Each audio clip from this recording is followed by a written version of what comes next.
Pasalampak na ibinagsak ni Selena ang pagal na katawan sa malambot na sofa. Kagagaling lang niya sa rancho at kinausap ang mga katiwala sa lagay ng mga baka. Binisita rin niya ang slaughterhouse at tiningnan kung maayos ang ginagawang proseso sa pagkatay ng mga hayop. Kaninang umaga ay pinuntahan din niya ang cannery. Wala siyang masabi. Malinis ang factory at nakasuot ang tamang protector gear ang mga trabahador. Ipinaakyatan niya sa library kay Manang Lucia ang financial report ng Monte Vista Canning Corporation upang mapag-aralan niya mamayang gabi. Kahapon ay kinausap niya ang ama at sinabi, handa na siyang tanggapin ang responsibilidad ng isang tagapagmana. Labis namang natuwa si Minandro at maluhaluhang nagpasalamat. At ngayon ay kanya nang sinisimulan na gawin ang pamamahala sa rancho at sa malaking kumpanya. Bukas ay kailangan na niyang lumuwas sa Maynila. Bibisitahin niya ang corporate headquarters ng Monte Vista International. Ipapaalam na rin niya sa lahat ng mga empleyado ang pag-take over niya sa kumpanya. Hindi niya alam kung makakaya ba niyang pamahalaan ang negosyong iyon. Oo nga, at may sarili siyang pinamamahala ang restaurant. Pero walang-wala iyon kumpara sa Monte Vista International. Pinag-aralan na niya ang mga produktong sakop ng kumpanya, textiles, canning, telecommunications, at household commodities. Napabuntong hininga na lamang si Selena. I'm leaving you a legacy that you can pass on to the next generation. Kailangan niyang pangatawanan ang pagiging presidente at CEO na Monte Vista International. Responsibilidad niya na siguraduhin mapapakinabangan iyon hanggang sa kahuli-hulihang henerasyon ng mga Monte Vista. Ang magiging mga anak niya ang unang makikinabang ng lahat. Sukat doon ay naisip niya si Drix. Ilang araw nang hindi pumupunta sa villa ang lalaki. Nalabis-labis sa mga lihim na pinagpapasalamat niya. Or else, bibigyan lamang niya ng kahihiyan ng sarili. Naramdaman niya ang pag-iinit ng mga pisngi. Naiinis siyang tumayo sa sofa at tumakid sa silid. Kagad niyang tinapat ang sarili sa ilalim ng dutsa upang alisin sa kanyang isipan ang anumang may kinalaman sa binata. 10:00 ng umaga, nang lumapag ang sinasakyang chopper ni Selena sa helipad ng Monte Vista Millennium Tower sa Ortigas. Nasa pinakutok-tok ng 25 palapag ng gusali ang helipad. Halos malula si Selena habang sakay ng chopper. Ito ang unang pagkakataon. Nakasakay siya ng higanteng tutubi. And she liked the thrill and adventure. Nakausap na rin niya si Redentor, ang piloto. Naturuan siya magpalipad niyon in the future. Bagaman nag-aalangan, ay nakumbinsi niyang umuo ang piloto. Ito ang regular na piloto ng chopper kapag wala si Drix. At dahil abala sa inasikasong project ang binata, he was back at work. Inalalayan siya bumaba ni Redentor. She was wearing a smart office dress, gray pencil-cut knee-length skirt, white inner blouse, and a matching gray executive blazer. Her long curly hair was styled in a loose bun. She exuded authority and charisma that she needed to work out for her own benefit while dealing with the high-ranking officers of Monte Vista International. She was used to dealing with people. Her modeling background molded her to be charismatic and people-oriented. Hindi siya madaling masilo ng kahit sino, and she was managing beach cirque for 2 years now. She was still young, pero marami na rin siyang karanasan sa buhay. And most of all, she was one tough woman. Nagkagulo ang mga empleyado nang ipaalam na siya na ang bagong presidente at CEO ng kumpanya. Nagmukhang press con ang nangyaring pag-aanunsyo ng kanyang takeover. There were local reporters at ang ilan sa mga iyon ay nakilala siya. Siya, si Selena Monte Vista, the sole heiress of Monte Vista International, was one of the world's top supermodels na biglang nawala sa sirkulasyon at the peak of career. And this was the first public appearance after 3 years. She landed on local newspapers' headlines the next day. Maliban sa pinagkaguluhan siya ng press, ay naging smooth sailing ang unang araw niya bilang presidente at CEO ng kumpanya. At the latter part of the day, she met with the company's board of directors na naging maganda naman ang pagtanggap sa kanya. There were unspoken doubts if she could manage the company as clever as his father, and she was out to prove to everybody that she could outdo Menandro's performance. Gabi na nang muling lumapag sa helipad ng villa ang chopper. Selena felt a bit tired but felt proud of herself. Alam niyang sa malaon at madali, matututuhan din niya ang pasikot-sikot at pagpapatakbo ng Monte Vista International. It was a big responsibility and she was willing to take the risk. Nilingon niya ang piloto ng chopper. Naganap na makalapag ang sasakyang panghipapawid. Nginitian niya ito bilang pasasalamat. Magaan ang kanyang loob kay Redentor at habang sila'y pauwi, marami sila nitong pinag-usapan. He taught her technical terms to fly a chopper and let her become familiar with its part and functions. Siguro sa mga susunod na araw, ay magpapaturo na siya sa lalaki kung paano paliliparin iyon. Redentor was still in his late 20s. Sa suot niyang 2-inch heels, ay halos magkasintangkad sila ng lalaki. Gwapo ang maamo nitong mukha. The boy next door type. Maganda ang pangangatawan at halatang regular na nagpo-workout. Kaninong umaga inapon na niya, nangingilag ito sa kanya. But when she started laughing, naging palagi na rin ang loob nito sa kanya. Hindi rin napigil ang sariling pagkumparahin sina Drix at Redentor. Bagaman gwapo rin ang huli, ay hindi may pagkakaila. Nangingibabaw ang lalaking dating ni Drix. And she was not affected by Redentor's impersonal touch. Kagaya ngayon, inaalalayan siya ng lalaki habang papaba ng chopper. Pero walang epekto ang dantay ng mga kamay nito sa kanyang braso. Thank you. Isang simpleng pasasalamat ang tinugon niya sa pagpapakita nito ng kagandahang asal. Sabay silang naglakad hanggang sa foyer ng villa. Good night, Red. She gave him a quick good night kiss on the cheek. Halatang nagulat ang lalaki sa kanyang ginawa. See you next week. Sa Monday pa siya babalik na Maynila. Biyernes ang araw na iyon, and she would spend her weekends in the ranch. Good night to Ma'am Selena. Bahagya pang yumukod ang lalaki. Ingat ka sa pag-uwi. Lumabas ang mapuputi at pantay-pantay ng ngipin nito nang umiti. Isa sa mga napag-usapan nila sa biyahe, ang tirahan ng binata. He was also living in Batangas. His house was 20-minute drive from Rancho Isabel. Hinintay muna na yung makasakay sa sasakyan ng lalaki. Ang kotse nito ay nakaparada sa garahe ng villa. Sa kasi pumasok sa loob ng kabahayan, napapalis ng sasakyan nito. Bahagya pa siyang nagulat na makita. Nag-aabang sa sala ang kanyang ama. Tinignan niya ang suot ng relo. Mag-aalas 9 na ng gabi. Bakit gising pa kayo pa? Balik siya sa pisngi nito. Kumusta ang unang araw mo sa kumpanya, Iha? Mabuti naman, Papa.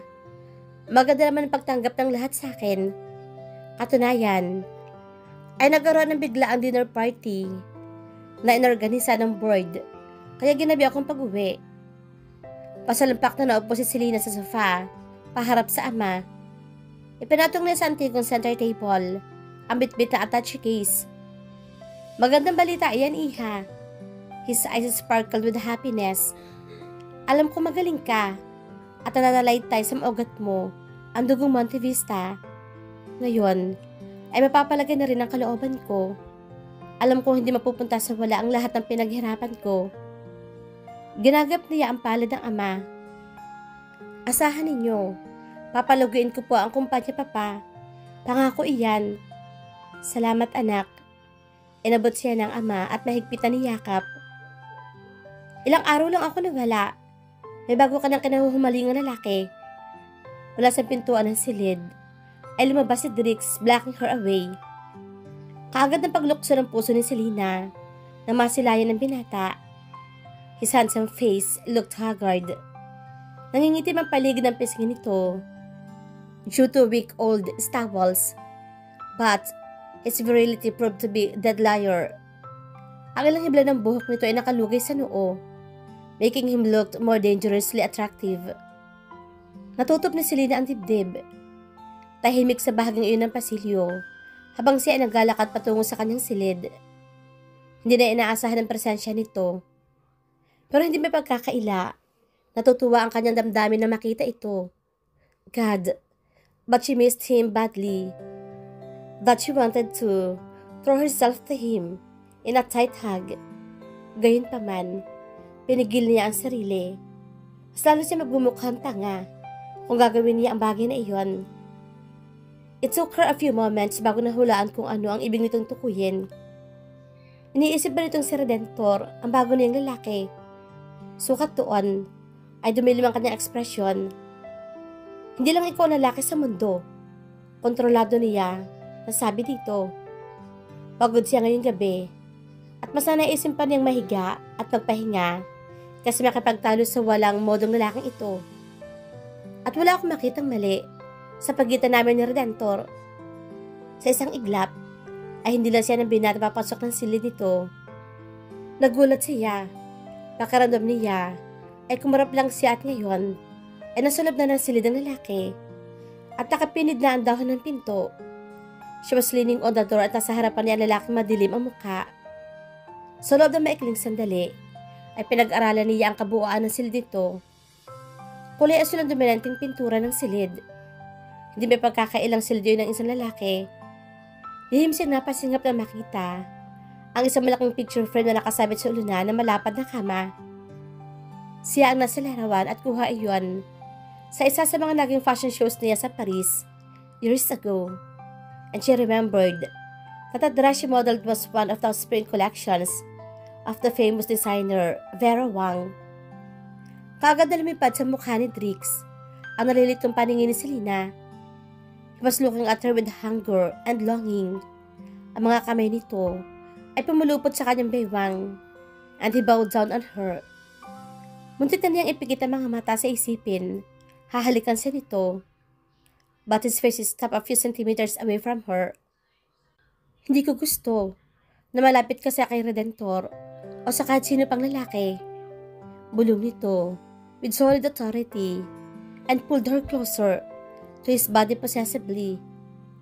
Mapaklas siyang ngumiti at pilit na nilalabanan ang epekto ng pagkakalapat ng kanilang katawan. This man rejected her because she was a lousy partner at ngayon, pinagbabawalan siya nito na makipaglapit sa ibang lalaki. At talagang napakayabang naman ito. Why should I prevent myself from knowing other men? She answered back with forced meekness.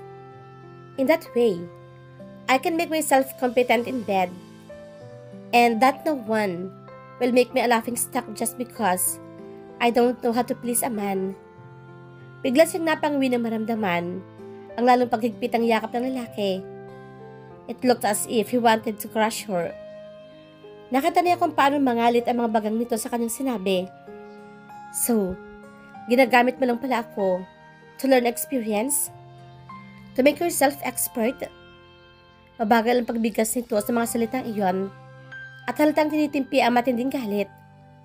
She answered his sharp look with equal fairness. Hindi ko alam. Ang kawalan ng experience is a weakness until you rejected me, she said bitterly.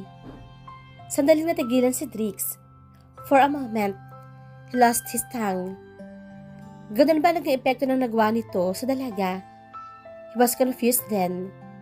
Dahil hindi nito inaasahang ito magiging kauna-unahang lalaki sa kanyang buhay. At hindi nito napaghandaan ang matinding kaligayahang pumuno sa dibdib nito dahil sa natuklasan. Sinubukan nitong habulin siya na makabawi sa pagkabigla, subalit nakalabas na siya ng room. No, it's not like what you think, he said gently. At naluwagan ang pagkakayakap sa kanya. But he had no intentions of letting her go just yet. What is it then? She mocked. She enjoyed her triumph when he seemed to lose his ground. Shit. How could he tell her? He felt he was not worth her innocence without appearing like a geek. Subalit nanatili itong tahimik habang nakatingin sa mga damukha ng dalaga. You know what? Nanggigigil sa inisasabi ni Selena nang walang marinig na salita sa lalaki. There's no easier way to tell a poor inexperienced woman that her innocence could not satisfy a man's desire. Hindi mo na kailangang ipagsigawan sa harapan ko. Hindi ko kayang paligayahin ng isang tulad mo.